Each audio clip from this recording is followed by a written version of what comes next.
Satu, dua, tiga, empat, lima, enam. Cik.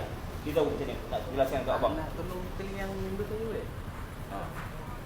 Oh tak boleh. Tak boleh. Aku pula kena call. Kau beritahu kau beritahu. Semua kena scam. Kena scam, dia kata tolong belikan barang dengan top up Touch 'n Go.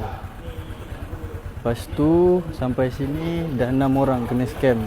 Nama yang sama, Muhammad Akmal.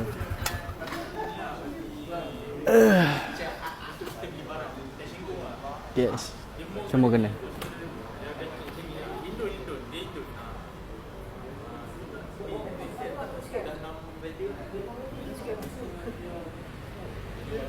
Tong dekat apa nama tempat ni?